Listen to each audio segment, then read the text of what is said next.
Pembinaan pos kawalan keselamatan tambahan. Apa reaksi Kerajaan Negeri Sarawak? Kita dapatkan butirannya dari Bumi Kenyalang bersama Vanessa Mering. Silakan, Vi. Ya, terima kasih Sahi. Sarawak sedia bekerjasama dengan Kerajaan Persekutuan bagi menawarkan tapak cadangan untuk pembinaan pos kawalan keselamatan tambahan di sempadan antara Malaysia dan Indonesia. Premier Sarawak Datuk Patinggi Tan Sri Abang Johari Tunopeng berkata, Sarawak ada mengenal pasti tapak yang bersesuaian untuk tujuan tersebut. Kita sedia, kita ada, tapi border post kita semacam ada bawah kerjaan defense. Jadi kita ini ada kuasa, tapi kita bekerjasama dengan kerajaan persekutuan menamakan. Datuk Patinggi Tan Sri Abang Johari menjelaskan penambahan bilangan pos berkenaan adalah perlu memandangkan hanya terdapat 7 buah pos kawalan keselamatan di sempadan Sarawak Indonesia ketika ini berbanding Indonesia yang mempunyai 70 buah pos serupa.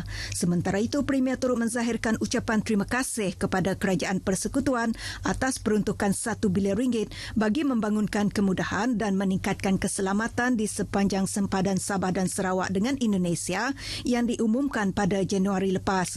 Katanya Kerajaan Sarawak akan memanfaatkan peruntukan tersebut bagi memindahkan lokasi Komplek Kastam Immigration Kuarantin dan Keselamatan CIQS Tebeduk di Serian agar lebih berdekatan dengan sempadan di samping membangun kemudahan bersesuaian. Peruntukan itu juga akan digunakan untuk membangun kemudahan di CIQS Biawak selain Kerajaan Negeri akan berunding semula dengan Kerajaan Persekutuan mengenai lokasi untuk pembinaan CIQS Tapak Megah di Kapit agar dibina berdekatan dengan kawasan perbatasan. Datuk Patinggi Abang Johari ditemui pemberita selepas menyempurnakan Majlis Simbolik Penyerahan Sumbangsih Raya 2023 di Kuching.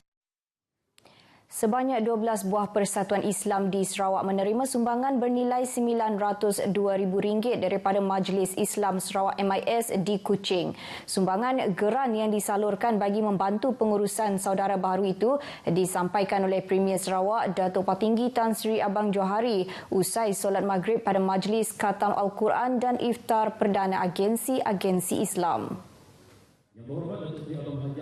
Terdahulu sebelum berbuka puasa, lebih 600 jemputan yang hadir yang terdiri daripada warga kerja agensi Islam di bawah MIS diperdengarkan dengan bacaan surah-surah Khatam Al-Quran oleh barisan tetamu kehormat. Ia dimulai dengan bacaan surah Ad-Duha daripada Datuk Patinggi Tan Sri Abang Johari dan diikuti Menteri Pelancongan Industri Kreatif dan Seni Persembahan Datuk Sri Abdul Karim Rahman Hamzah. Antara yang turut serta adalah Timbalan Menteri Utiliti dan Telekomunikasi Datuk Abdul Rahman Junaidi, Setiausaha Sarawak Datuk Amar Muhammad Abu Bakar Mazuki dan Yang di-Pertua Majlis Islam Sarawak Datuk Misnu Taha. Majlis tersebut diakhiri dengan solat tarawih dan witir berjemaah yang diimamkan oleh Imam Besar Negeri Datuk Mustafa Kamal Ahmad Fauzi. Perlu ada satu kaedah yang lebih baik dalam menentukan paras kemiskinan di negara ini. Pada masa sama, sistem sedia ada iaitu e-Kasih juga perlu ditambah baik dalam menangani ketidaktepatan data kemiskinan. Timbalan Menteri Kesejahteraan Komuniti Muhammad Raziz Hitam semasa menyuarakan pandangan tersebut berkata, pendapatan isi rumah golongan yang tersenarai dalam data e-Kasih tidak dapat ditentukan dengan tepat. Ia berbeza dengan golongan yang mempunyai sistem penggajian sama ada pekerja swasta atau penjawat awam. Oleh itu, Muhammad Raziz Hitam menyifatkan data e-Kasih bukanlah cerminan sebenar tahap kemiskinan sesebuah negeri atau daerah. Mereka mendata, mereka yang di luar daripada sistem kerja bergaji ni, tidak ada pension dan sebagainya.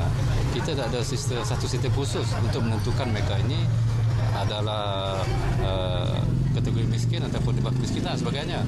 Kalau seorang pekebun sawit ada 20 hektar, 50 hektar sawit dia, sekali jual dia dapat sampai 3-4 ribu ataupun 5 ribu. Tapi dia tak ada satu sistem untuk menetapkan mereka ni di dalam kategori apa gaji tu.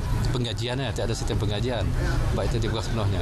Muhammad Razi juga mengalu-alukan usai kerajaan untuk menyemak semula pendapatan garis kemiskinan. Katanya ia perlu diselarikan dengan perubahan semasa yang memberi kesan kepada kehidupan rakyat, terutama sekali kenaikan harga barang yang secara tidak langsung terkait dengan isu kenaikan kos sara hidup dan inflasi. Ketika ini, kadar had kemiskinan di peringkat nasional bagi satu keluarga adalah RM2,208, manakala RM1,169 bagi miskin tegak. Muhammad Razi ditemui pada program penyampaian sumbangan sejambak kasih raya kepada 100 penerima di Debak. Kementerian Perdagangan Dalam Negeri dan Kos Sara Hidup KPDN melalui inisiatif Jelajah Payung Rahmah telah melancarkan program Jualan Rahmah dan Pakej Rahmah bersama Pasaraya HNL di Kota Semarahan. Program bersempena dengan musim perayaan Aidilfitri itu bermula semalam sehingga 30 April ini.